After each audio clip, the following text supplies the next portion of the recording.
22. Eu não vou poder pregar tudo sobre esse tema, mas a gente vai dar alguns pareceres, porque eu vou pedir para que depois a gente fique trabalhando nesse tema da vigília, que realmente a igreja está necessitada desse tema, que é amor, sabedoria, fruto do Espírito e dons espirituais. Então a gente vai trabalhar o mês todinho pregando sobre esses assuntos, a dentro da igreja, para a igreja se estimular e ela buscar. E isso realmente a igreja está precisando. Aí nós vamos fazer isso nas 3 igrejas. Tá bom? Sempre ministrar sobre esses temas. Tá bom, pessoal? Para que a gente possa despertar. Então, 5:22 diz assim o texto sagrado: mas o fruto do Espírito é caridade, que em duas Bíblias está escrito amor, tá? Caridade em grego é amor. Então, mas o fruto do Espírito é caridade, gozo, paz, longanimidade, benignidade, bondade, fé, mansidão, temperança. Contra essas coisas não há lei. Amém? Felicidade.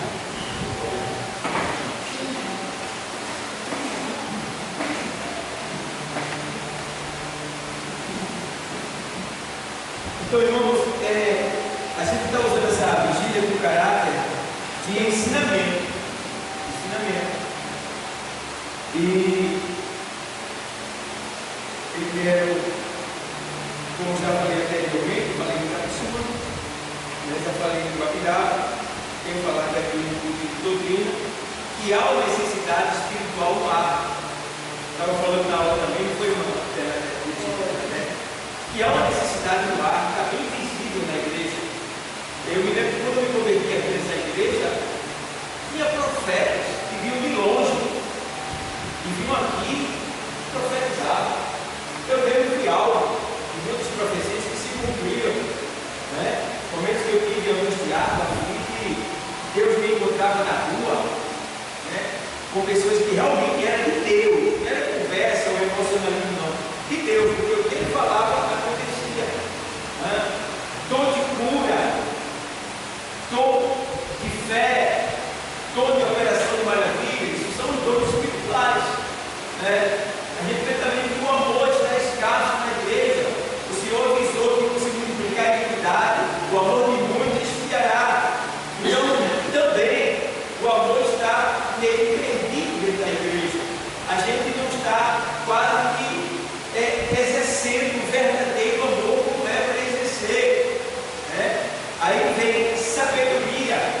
Está faltando também sabedoria. A sabedoria vem mediante a ministração da palavra. Quando falta sabedoria, tem que estar tendo a ministração da palavra. E de um modo geral, eu tenho visto isso na internet, nas nossas igrejas, de um modo geral, eu conheço muitas pessoas, muitos pregadores de igreja, que a gente tem visto que a sabedoria tem estado escassa dentro da igreja.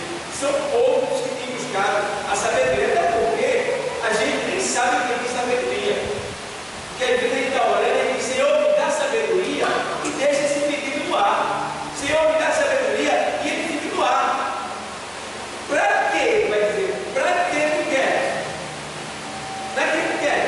Salomão, quando recebeu sabedoria, ele recebeu que ele pediu e especificou para o que ele queria. E quando Deus viu que a sabedoria que ele queria não era para ele se exaltar, e sim para glorificar o nome do Senhor, Deus deu não só a sabedoria, como também muito mais do que ele imaginava.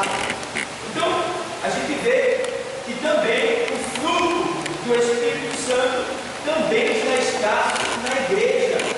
Então, tudo isso que eu estou falando para vocês, eu preciso, a igreja precisa, nós estamos precisando. E dentro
lá, que a gente vive para que a gente está pedindo para ele lá, porque a dificuldade dele lá é a mesma nossa aqui.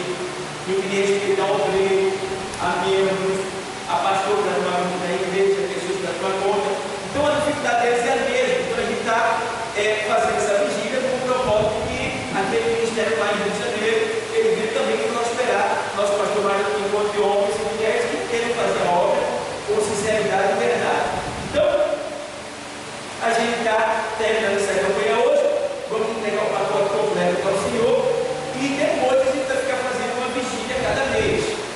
Em cada igreja a gente vai fazer uma por mês, para que a gente possa estar sempre diante do Senhor em um momento mais particular, mais incisivo, né? Mais particular e mais incisivo, tá bom? Então, a gente leu aí que o fruto do Espírito, o primeiro dele é o qual? Caridade, amor. Entendeu? Essa palavra caridade, ela vem do grego, tá bom? E ela, traduzida do grego para o português, de certa forma, é ágape. Ágape. O que é ágape? Ágape é o amor altruísta. O que é amor altruísta? É o amor que não cobra para amar. É o amor que ama gratuitamente. É o amor incondicional. É o amor que não precisa que você o ame para ele te amar. Ele te ama sem você o amar. Olha aí que coisa linda. Esse é o amor ágape. Então esse é o principal amor, porque esse é o amor de Deus. O outro ponto é que o amor ágape, ele é o amor de Deus, porque Deus é a personificação do amor. Deus é o próprio amor. Então todo amor provém de Deus. Então entendamos assim que Deus, ele é amor, mas nós não. Nós não somos amor. Nós aprendemos a amar.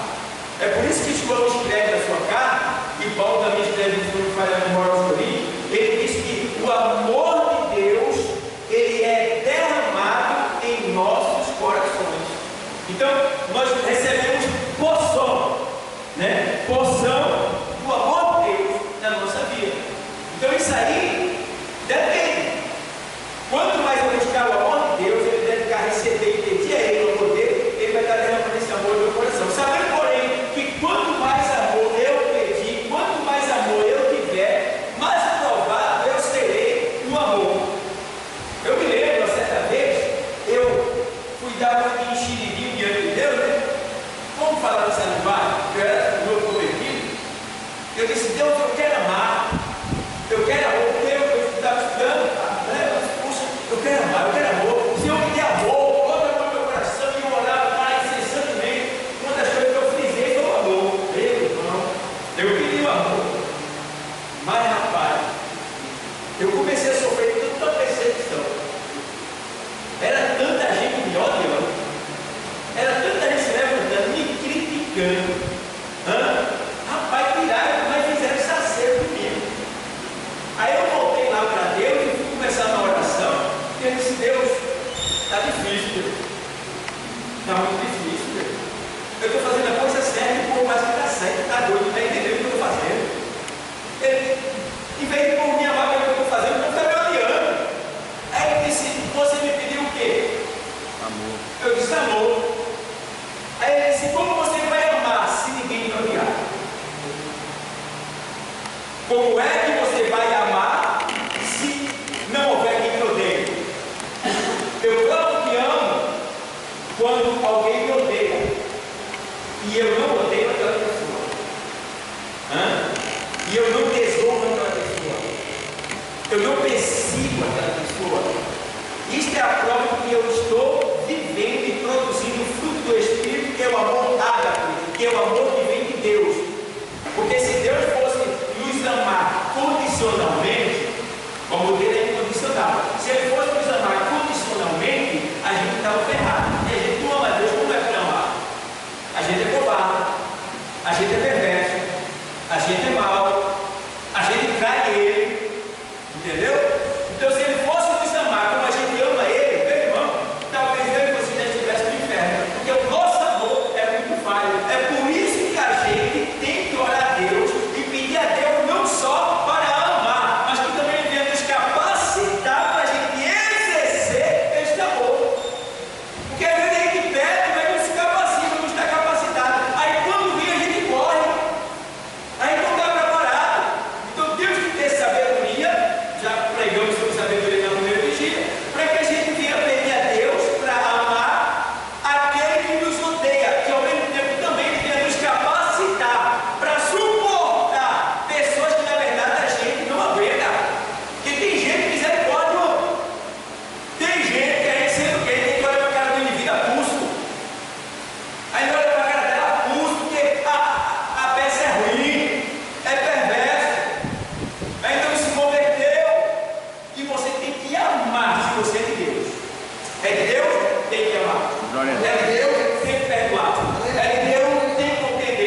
Então você precisa realmente pedir a Deus que lhe capacite com esse amor que não é seu, vem dele para você, vem dele para nós. Então o amor ágape é isso aí, é o amor altruísta, o amor que não cobra para amar. Ele te ama gratuitamente, incondicionalmente, tá? E te ama tanto que você, ainda estando em pecado, ele morreu por você. Aleluia! Que amor é esse? Que amor é esse, rapaz? É feito que eu estava falando ontem na pregação. Eu estava dizendo, rapaz, na linguagem do mundo, parece que Deus é otário, né? Na linguagem do mundo. Porque as pessoas estão virando as costas para ele, e ele está lá e ele olha, ei, eu quero, me recebe, rapaz, me recebe, aceita eu, vai, eu quero te ajudar, eu quero te dar a história, eu quero te dar o céu, rapaz. Tudo bem, depois eu vou, agora não, e ele vai dar, e o infeliz vai dar, vai para o hospital, vai para a beira da sepultura, e já vai Deus, vai lá, pega ele, tudo, vai, fica com ele, vai, e já vai Deus aí, pedir, para que o infeliz se converta, venha para ele, na beira da sepultura. Se fosse eu e tu, vai que embora para o inferno, porque a gente é mau. Depois que o povo faz com Deus, ele ainda vai atrás dele. Isso é amor. É o que o povo não entende. Jesus parece um bobão, querendo advogar a causa do povo. Eu quero libertar você, eu quero entrar na tua causa e te dar vitória. Agora não, depois, né? Um dia eu vou lá, depois eu vou visitar a igreja, não é? Vou visitar a igreja, eu digo para ele, e aí, quer visitar o céu ou quer ficar lá? Cuidado. Então, meu irmão, veja como as coisas é. Aí Deus chega, parece que foi bom, atrás do povo e o povo sai para lá, vai embora. Se tiver tempo, depois pense na tua causa aí. É assim, não é? Essa é a realidade. Então a gente precisa pedir a Deus graça, sabedoria, esse amor aí, para a gente ficar, como se diz na linguagem popular, sem vergonha. Eu quero pintando o olho do tudo. Deixa eu falar. Mas tu só viu que ele falou do Senhor? Não, rapaz, deixa eu falar. Jesus colocou na palavra que nós devemos bem dizer aquele que maldize, né? Maldize, mas ele está perseguindo ao Senhor disse que orar e bem dizer e orar para aqueles que nos perseguem e maltratam. Rapaz, isso é amor. Está aqui na palavra. Então, igreja, Deus, Ele há muito tempo está querendo nos encher desse amor. E quando Ele nos enche desse amor, também Ele nos capacita para a gente saber dar a dosagem certa dele para cada pessoa, segundo o que está sucedendo. Então, vamos ter esse cuidado, tá bom? Amor ágape. Precisamos viver este amor. Segundo fruto do Espírito, entendendo porém uma coisa, que nesta carta aqui aos Gálatas, esses frutos que aqui estão, a gente precisa entender que não é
precisa de cachaça, de cerveja, de vinho, de maconha, de cocaína, de discoteca e se alegra, e não é uma alegria interior, é uma alegria exterior, porque o mundo se alegra no exterior e a alma se entristece no interior, porque quanto mais a gente se alegra pecando, mais a gente entristece a nossa alma, a gente mata a nossa alma. A alma fica angustiada, porque a alma, ela é a sede das emoções, tudo fica gravado nela. Imagina uma pessoa que só vive pecado, só vive pecando, como é que está essa alma? E a gente aprende, segundo os escritos bíblicos, que quanto mais a gente peca, mais a gente enfraquece a nossa alma. Ei, quanto mais você peca, mais você debilita a sua alma. É por isso que todo mundo que vai ser condenado vai ser lançado no lago de fogo do inferno. Todo mundo vai ser lançado no lago de fogo do inferno. É o mesmo grau de intensidade. O fogo é o mesmo grau. Não é quentinho ali, quentão aqui, quentinho ali. Não.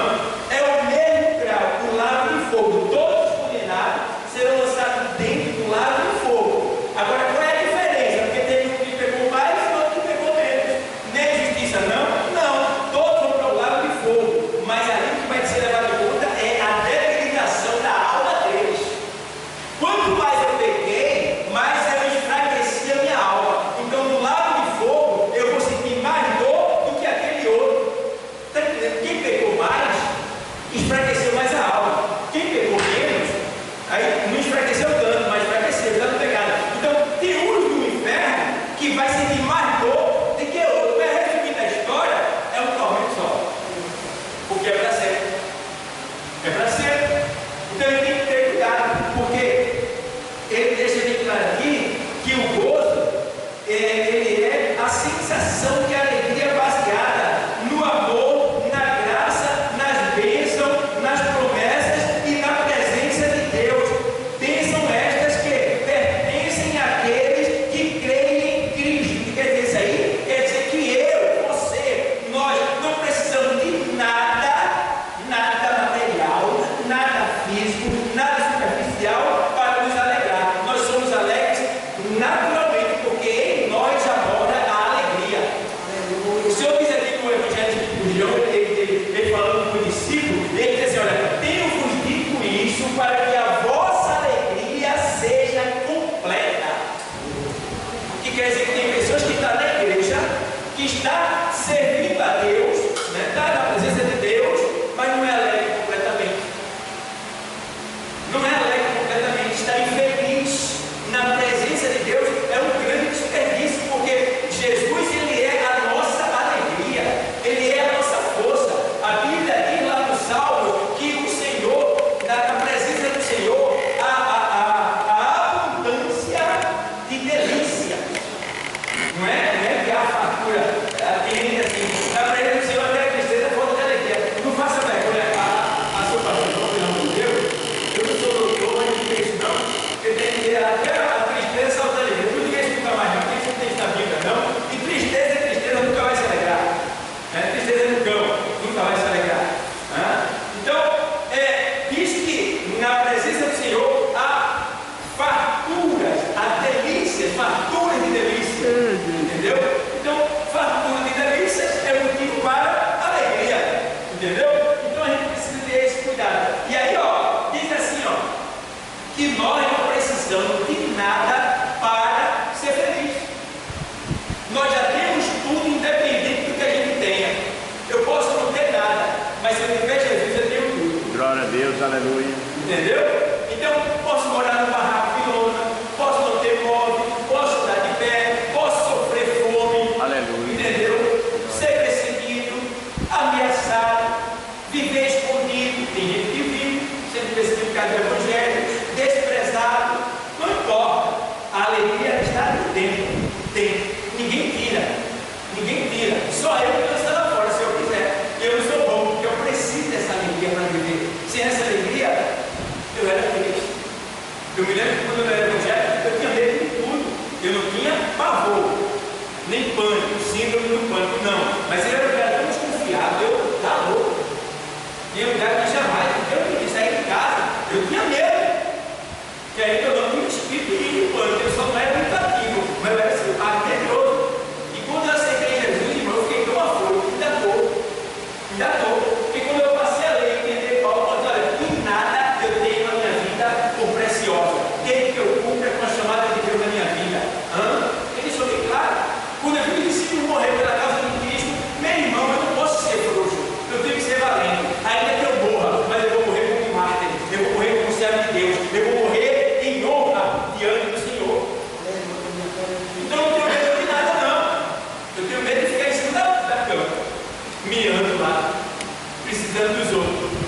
Então, como vara, eu digo para ele: Deus, eu fui de frio, não deixa a vara suja não, limpa ela. E aí ele vai limpando. Aí surgiu uma sujeirinha aqui, uma hernia, aí ele foi lá e limpou. Aí surgiu uma sujeirinha aqui no braço, ele foi lá e limpou. Ainda vai um pouquinho, mas vai se lembrar. Porque se você não se lembrar, está entendendo? Precisa. Entendeu? Nenhum dos servos do Senhor, eles eram assim, perfeitos. Todos eles tinham marca. E Paulo parece que colecionava todas elas. Parece que Paulo tinha de todo mundo. Depois de Jesus, ele foi que teve a marca de todo mundo. Ele carregava as marcas de Cristo no corpo dele. Então, amados, o gozo.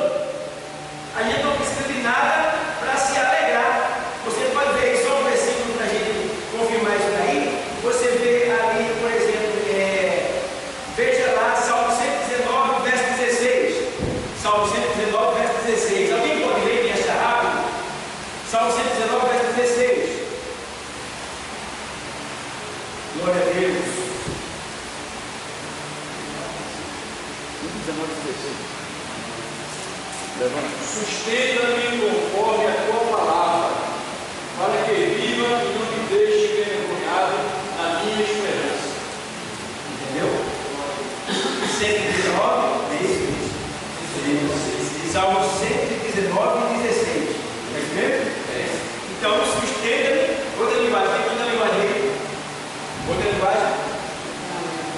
Alegra-me em Deus estatutos. Alegra-me em Deus estatutos. Não me esquecerei. Não me esquecerei da tua palavra. Ou seja, alegra-me na tua estatuto da palavra, lei do Senhor. Alegra-me na tua lei. Entendeu? O que é que ele está dizendo? O que é que o Senhor está dizendo? Senhor, por favor, não deixe que eu espere me alegrar quando eu ganhar alguma coisa, não. Porque tem gente, irmão, tem só dá glória a Deus e não recebe. Só dá glória a Deus e não recebe a bênção. E quando receber, parece que ele está avoado, ele está de cabeça baixa, não está mais para ninguém, falta na igreja. Entendeu? E aí não pode viver como cristão assim. Entendeu? Parece que ele está barganhando com Deus o nosso culto. Eu sou para te cultuar se tu me der. Quem está perdendo é a gente. Então não podemos depender desse tipo de alegria. Temos que ser felizes o tempo todo. É por isso que ele diz: no mundo tereis aflições, mas tem o quê? Bom ânimo é você sentir dois sorrindo. Bom ânimo é você passando por dificuldade dizendo: estou bem. Aleluia. Glória a Deus. O Senhor não está bem, você está passando por dificuldade. Eu estou bem, eu estou de pé. Já comi hoje, já bebi água, estou em casa, vou dormir mais tarde. E a prova? Deus está resolvendo. Deus está cuidando. Logo, logo a vitória chega. Ele disse que eu mantenho o meu ânimo. Eu preciso estar de cabeça erguida, porque eu tenho um Senhor que trabalha ao meu favor. Eu não posso baixar a cabeça. Não posso. Está doendo? Tá. Estou chorando? Estou. É aflição? É. Mas glória a Deus. Aleluia. Vamos fazer a obra. Vamos trabalhar. Vamos pregar. Vamos evangelizar. Vamos orar. Vamos se envolver. Vamos se alegrar na presença do Senhor. Terceiro fruto é o qual? Paz, que no grego é eirene. Paz no grego é eirene. Eirene é a quietude de coração e mente, baseada na convicção de que tudo vai bem entre o crente e o seu Pai Celestial.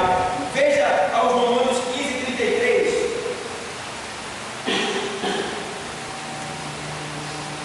Então, essa paz aqui é aquela paz de Filipenses 4:7. Vou explicar para vocês.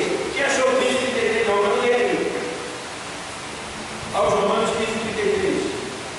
Eu já achei. Vou ler então.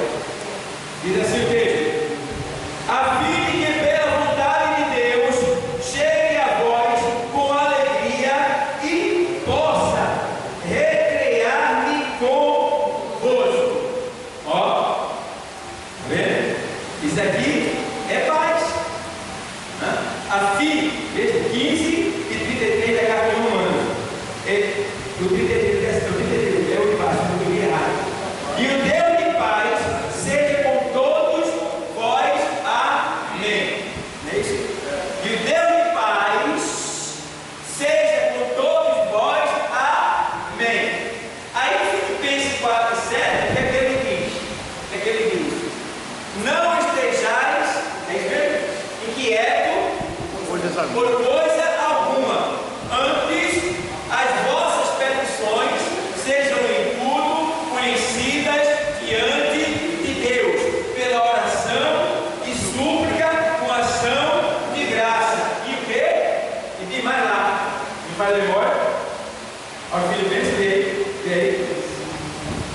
Aí ele faz, e a paz de Cristo, né? Ele vai, e a paz de Deus, né?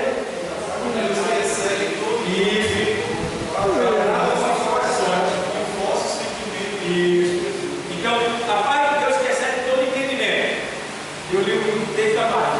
Então, o que acontece? Veja, a paz de Deus que excede todo entendimento. Aí você tem paz. O que é paz? Paz é quietude de coração. Quantos aqui estão querendo algo, desejando algo, sonhando algo e até agora não alcançaram? Dá vontade de você ir lá. Eu vou tentar, eu vou buscar. Eu preciso de dinheiro para terminar um monte de coisa. Um dia desse eu estava em casa, aí eu estava fazendo serviço, eu estava estudando lá, na minha biblioteca lá, a televisão estava ligada. Aí quando eu era no mundo, eu estava no mundo, eu jogava no bicho, jogava na loteria, eu jogava era tudo para ganhar dinheiro, pensa, e não ganhava nada, só fazia perder. E quando eu ganhava, eu ia tomar tudo, porque eu sabia nem que eu tinha gastado. Não era prostituição, não. E nem eu bebia e falava. Então o dinheiro subia. Está entendendo? Então, meu Deus do céu, eu considero assim, rapaz, que dificuldade eu me lembrando de Itapissuma, botei de Itapissuma, a igreja molhada, meu Deus do céu, em casa, devendo, estava esperando para essa televisão. Olha aqui, 99 centavos você pode ganhar esses 10 carros aqui. 99 centavos você aplica esse dinheiro e você compra dinheiro só de dinheiro mundial. O bicho-papão jogando, né? Aí eu olhei, mas meu Deus do céu, tem futuro não, bicho-papão? Tem futuro não? Está querendo me dar, talvez está oferecendo um carro que tu não pode dar. Eu tenho um Deus que é dono de todas as concessionárias da terra. Eu tenho um Deus que é dono de todas as coisas, ele manda tudo. Então eu não preciso de jogar para ganhar, não. Se ele quiser me dar, ele me dá. Aleluia. Ele manda trazer na minha porta. Então eu tenho que fazer o quê? Aqui é tudo. Paz. E a paz que excede todo entendimento. Por quê? Que paz é essa? É a paz que você vê o cara na cadeira de roda, dentro da igreja, sentado na cadeira de roda, dando glória, aleluia, entregando o dízimo e não sai da cadeira de roda, mas está ali, dando glória, aleluia. Eu vi paz assim, o cara não é igreja, por que não fica curado? Porque ele não levanta, porque lá ele não entende. Ele não entende essa paz. Porque o propósito de Deus não é com essa carne, o propósito de Deus é com a nossa alma. Ele está na cadeira de roda, mas a alma está no céu. A alma está aceitada no lugar celestial. A alma já está guardada já. Tem problema não, deixa ele na cadeira de roda. Porque tem gente que tira da cadeira de roda e vai para o inferno. Deixa ele na cadeira de roda e ele chega no céu. Deixa aí. Tem gente que não vai passar pela cura. Não vai. Tem gente que não vai levantar da cadeira de roda. Tem gente que não vai voltar a enxergar. Tem gente que vai ficar com câncer 10, 15 anos e não morre. Porque se Deus curar, vai para o inferno. Aí Deus não cura, irmão. Porque é da pessoa mesmo. Esse tempo que eu estou lá em Guabirá, os vocês que eu prego no fim de oração, vários empregos. Pessoas foram empregadas. E eu ficava feliz, porque meu Deus, agora vai chegar recurso para pagar o hotel. Meu irmão, eu vou receber um emprego. Eu vou ter 3, 4 meses, que a minha fica lá no mais assim, estou indo embora, eu gosto muito do Senhor, mas estou embora. Estou embora, pai. Que bom infeliz. Deus te deu para tu dar, não vai embora, você vai ir, não, mas nada que me estava dizendo. Rapaz, traidor, rapaz, bandido, rapaz, enganador, perverso. Rapaz, e olha, teve tempo que até cara de 65 anos arrumou emprego aqui, carteira assinada, não foi aqui. 65 anos, assinou a carteira aqui no Galeiro, passou assim, bateu daí. E eu fiquei feliz, depois o cara saiu, uns 3 ou 4 meses depois saiu, e voltou a fumar, e chau para a igreja, e chau para a rua. Meu Deus do céu, e olhando, o pessoal se dando bem, meu Deus do céu, então quer dizer, é isso que acontece. As pessoas às vezes é necessário ela permanecer na prova, com pão e sem manteiga. Porque se der manteiga, ou se der 2 pão, ele o filho que está do lado e pode ir embora. Aí tem que ficar só no controle. 49, 15 diz aí, fica só no controle. Eu tenho aqui na palma da minha mão. Está na palma da minha mão. Ah, pastor, estou passando por uma prova em tal lugar, na minha casa.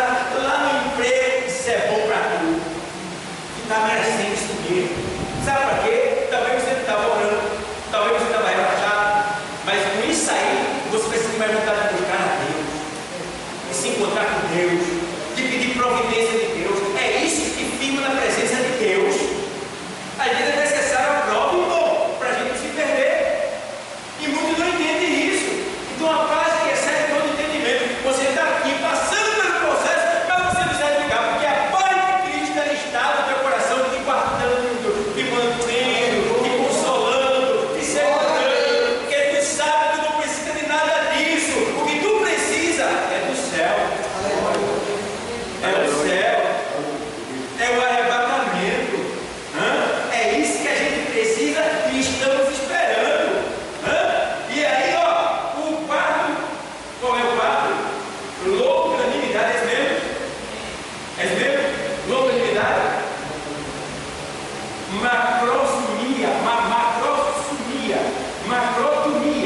Macrotomia no grego. Isto é, perseverança, paciência, ser tardio para irar-se, ser tardio para irar-se ou para o desespero. Está vendo você? Longanimidade é ter um longo ânimo. É você não se irar facilmente, não se desesperar repentinamente. Você tem que ter autocontrole, tem que ter controle, longo ânimo, tá? Você saber lidar com a situação. Quando minha mãe morreu, eu me lembro, eu disse: Deus, por favor, vou te fazer um pedido. Não deixe eu chorar no cemitério, não. E eu fui, e lá, ministrei lá, no agradecimento ao povo lá, o povo da palavra, e agradecendo às irmãs por ter orado pela minha mãe. Aí, muito obrigado a todos por terem orado. Aí só aquela bola, subir daqui, ó. Quando se deu, aí ela voltou e uma bola. Era uma bola, literalmente falando, uma bola que veio, que era aquele negócio de água, dá de chorar. Aí ela voltou.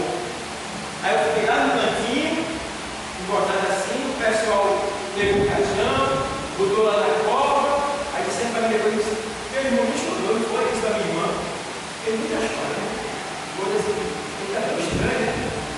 Mas era o Espírito de Deus me segurando, me dando longo ânimo para suportar aquele momento tão angustiante de perder a sua mãe, de perder alguém que ama, alguém que é ligado a você, né? Então, depois ficou em casa, um dia depois, aí eu chorei, derramei, mas lá Deus não deixou, porque eu pedi a Deus que me desse esse ânimo para poder, ali diante das pessoas, me fazer fé. Deus deu. Então, essa longanimidade, ela é muito importante, porque esse longo ânimo, quem tem ela, quem tem que ter essa dádiva, esse poder aqui, é Deus. A Bíblia diz que Deus ele é tardio em irar-se. Entendeu? Isso aí precisa ser tardio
Ciúme é a abominação do casamento.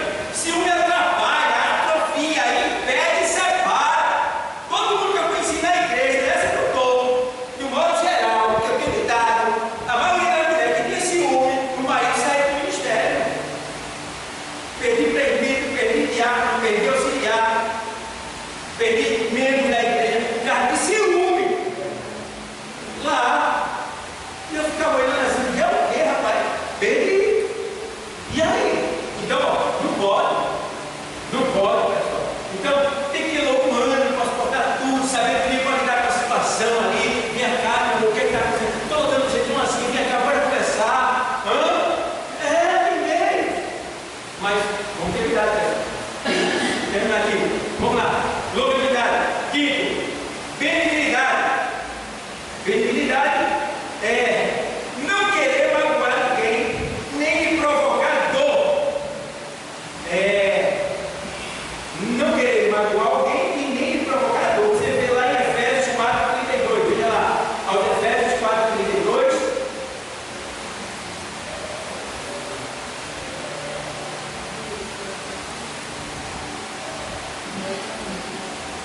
Diz assim, ó. Antes sede uns para com os outros, o quê? Benignos, misericordiosos, perdoando-vos uns aos outros, como também Deus vos perdoou em Cristo. Está vendo você? Então, meu irmão, para que magoar?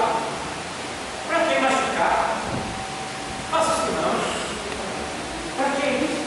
O que é que você vai ganhar com isso? Já passei por situação como pastor, porque não é porque a gente tem poder, irmão, que a gente é obrigado a usar ele, não. Não tem isso.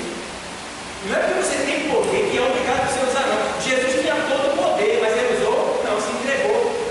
Como o homem se entregou e foi obediente até a morte de cruz.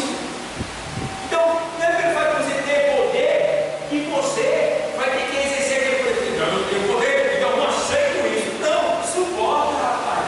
Aguenta. Mas vamos chamar de otário, de bobo, de abestalhado, de bobão. Não tem problema não. O Senhor disse assim, olha, se eu fosse um mestre chamado de Beelzebul, o que não tirou de vós? Está entendendo? Chamaram Jesus de Beelzebul. Quem sou eu? Sou melhor do que Jesus? Entendeu? Então tem que aprender a lidar com a situação. Hoje eu mandei um vídeo para o grupo, mandei, daquele pastor que eu falou o nome aqui, está lá. E ele é um pastor conhecido como pastor durão. Pense num pastor valente. Quem gosta do pastor grosso é ali, gosta dele.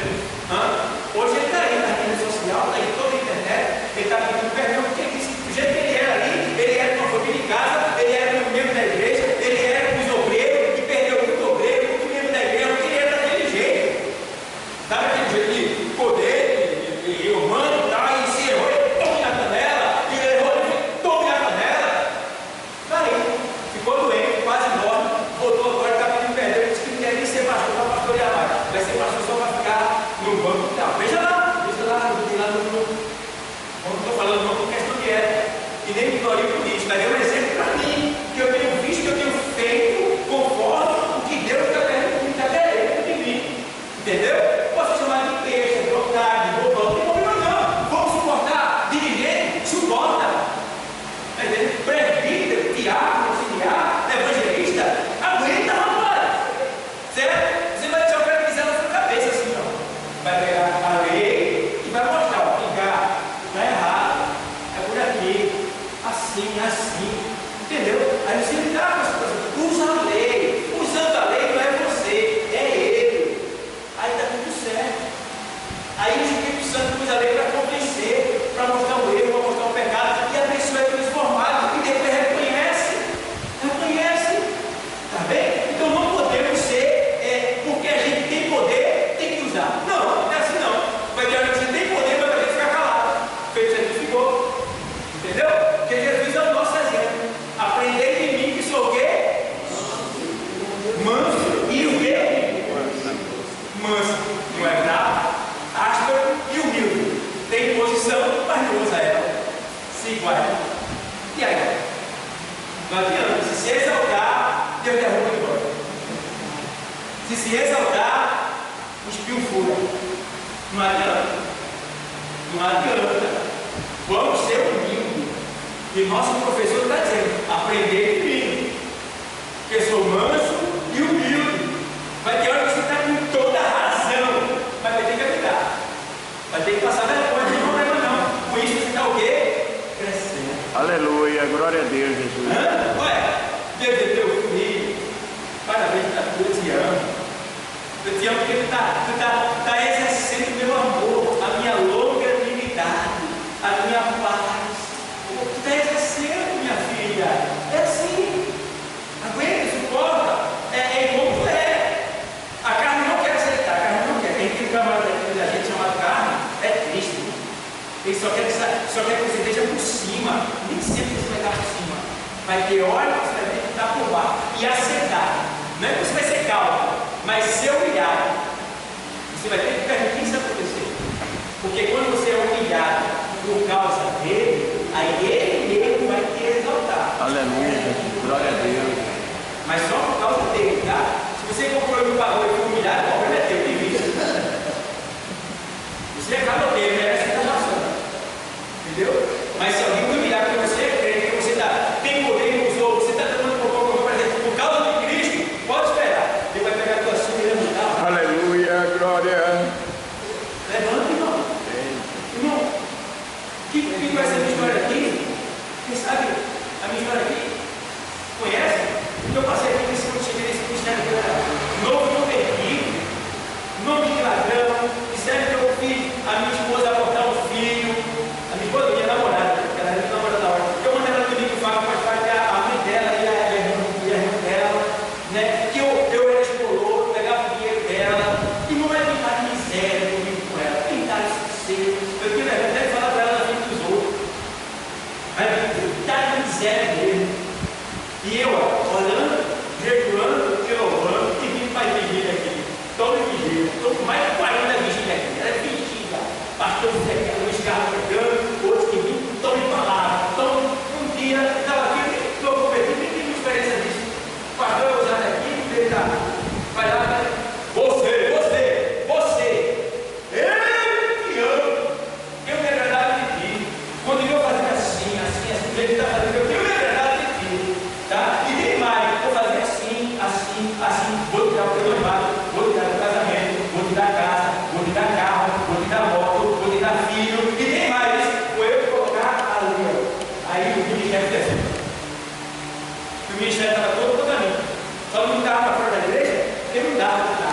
Mas dentro do ministério estava uma terra só. Estava mais baixo que eu vou de baixo. Naquele dia eu fui lá e ó. Até hoje eu estou aqui. E o profeta falou, foi Deus mesmo, porque ele disse: eu vou te dar uma data. 25 anos, acabei para 2 meses de pagar. A vez que dá 25 anos, a prova começa a se cumprir. O tempo que foi para realizar, o tempo dele já estava. 18 anos para eu toquei, mas 7 para parar, até que vai pagar ela. Entendeu? Então deu a palavra de Deus. E ela vai cair me consolando. Então Deus dá esse novo ano para a gente suportar, para a gente aplicar, para a gente esperar, para a gente passar por humilhação, ali sabendo que Deus está no controle de tudo e que no tempo certo tudo vai ficar normal. Amém, Deus? Então eu vou parar aqui, porque a gente vai pegar o pacote agora, tá bom? Depois a gente vai estudar mais sobre isso aí quando a gente vier. A gente parou aqui em longanimidade. Depois a gente vai e lê e traz a outra parte, tá bom? Porque senão vai ficar muito tarde, muito grande, tá bom? Mas eu creio que Deus, Ele falou nesta noite com você. Glória a Deus, aleluia. Eu creio que a gente aprendeu um pouco do fruto do Espírito Santo que a gente tem que traduzir. Então, procure ler mais esse texto aí em casa, estudar esse fruto aí. A gente vai trabalhar mais em cima dele, né? A gente vai trabalhar mais, falar com os obreiros todinhos para trazer só assunto. Aí vai um mês, só fruto do Espírito, a gente trabalhando em cima disso. Um mês de sabedoria. Um mês, dons espirituais, estou ansioso para dizer sobre dons espirituais. Dons espirituais, estou sentindo, como é bom, vai ter o dom de mandar assim uma barata. Eita, mas não é para se gabar não, vai fazer uma obra. Está chovendo demais, os índios estão tudo se gloriando ali. Aí você, Senhor, em nome de Jesus, agora, eu peço que essas nuvens voem daqui, o céu se abra, para a gente glorificar. O vento sopra as nuvens, para de chover, você faz tudo, Deus é glorificado. Dom de operação da maravilha. Ó, entendeu? Muitas coisas. Dom de curar, tem lá, aí você vai dar, que a pessoa com ar, você ora, que cura. Mas dom de curar é muito interessante, porque eu recebo o dom para curar todas as doenças. O Espírito dá conforme a cada um. Então eu curo tumores, aí aquele ali cura AIDS, entendeu? E tem as orações em geral, né? Então a pessoa não vai curar, é oração, tá? Mas é o dom de fé. E aí vem os outros dons, né? O dom da profecia, que é receber a palavra inspirada que Deus na hora de assim, Senhor, assim, entendeu? Dom da palavra do conhecimento, dom da palavra revelada, dom de interpretação de língua, dom de operação de milagre. Pô, irmão, é muito dom, irmão. Deus está querendo dar para a gente e a gente não está querendo. Por quê? O padre é o pastor. Por que o padre é o pastor? Porque o pastor não está ministrando. Por que ele quer esse de vontade? O padre é evangelista para a igreja. Não está falando sobre isso. Como é que ele vai ter vontade? Então a gente vai exercer essa palavra, vai ministrar ela, que é para a igreja sentir essa vontade. Aí realmente, se ele quiser vontade, vai estar lá no seu quarto e Deus me dê, mas me trabalhe, me dê sabedoria. Vá pelo errado, não quero errar para saber não. Ali. Entendeu? E aí, eu vejo o cara falar ali, isso aqui, o cara interpretar aqui, e falar, os caras batendo na área, assim diz o Senhor, e tá. Olha muito bem, irmão. É livre e é útil para a igreja, não é porque é livre que eu vou querer. Porque cada um deles tem um preço a pagar. Não um preço que toda a comida não custa, não, mas é um preço de responsabilidade. Porque você vai ter que exercer aquilo com sabedoria, para não errar, para não fazer quando você quer. Porque às vezes você tem um dom da profecia, e aí você vê alguém triste ali, né? Aí você acha que Deus está mostrando que a pessoa triste para você, mas o cara está triste porque o cara está em pecado. Você acha que ele está triste porque ele está sendo perseguido, está angustiado, está aflito, está passando algum problema. Aí você se toma, meu Espírito Santo. Assim do Senhor, eu estou contigo, eu te amo. Aí levanta a tua cabeça e não tem pecado. Aí eu sou. Aí vem a menina ali, está assim, a criança esqueceu de cara. Aí filha, estou eu preparando o filho. Aguarda, estou eu preparando.